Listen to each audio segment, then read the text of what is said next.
Attack होता है और पूरे देश के अंदर एक चिंता का विषय 3 दिनों से बना हुआ है। आज वो जिन बाबा जी का फोटो हम देखते थे सर्टिफिकेट के ऊपर, अभी तक वो भी खामोश हैं, उनका मंत्रालय भी खामोश है। कांग्रेस पार्टी मांग करती है कि कोविशील्ड में जिस कंपनी से बीजेपी ने इलेक्टोरल बॉन्ड्स लिए, करोड़ों रुपया हजम कर गए, क्या इसलिए नहीं बोल रहे हैं कि पैसा खाया हुआ है?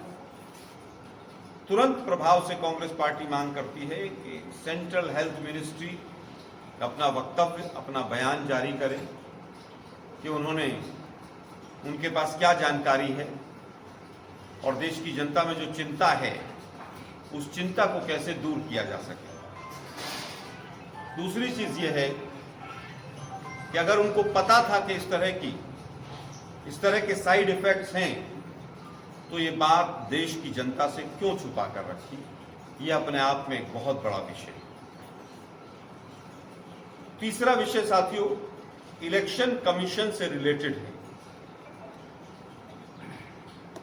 देश में उत्सव का पर्व चल रहा है, इलेक्शन का पर्व है। आज हर तरह की टेक्नोलॉजी अवेलेबल है, आज हर तरह से इलेक्शन कमीशन सक्षम है। आप लोगों को भी मालूम होगा कि पहला फेज का चुनाव 19 तारीख को हुआ, दूसरा 26 को हुआ, और कितना वोटिंग हुआ, कितना वोट परसेंटेज हुआ, उसको बाहर आने में 11 दिन लगे।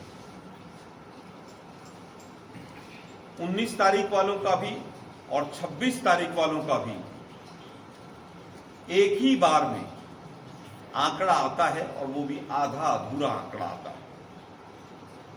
उसमें ये तो बताया जाता है कितने परसेंट पोलिंग हुई, लेकिन ये नहीं बताया जाता है कि कितने टोटल वोट पड़े।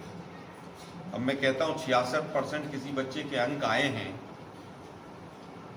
इसका मतलब ये तो नहीं कि वो 66 100 में से हैं, या 200 में से 132 हैं, या 300 में से कुछ हैं, या 1000 में से 660 नंबर हैं।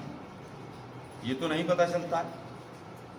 बड़ा दुर्भाग्य है कि जो इलेक्शन कमीशन इलेक्टोरल ट्रांसपेरेंसी की बात करता है, वो इलेक्शन कमीशन आज पूरी तरह से कटघरे में खड़ा है कि किस तरह से आंकड़ों को छुपाया जाए।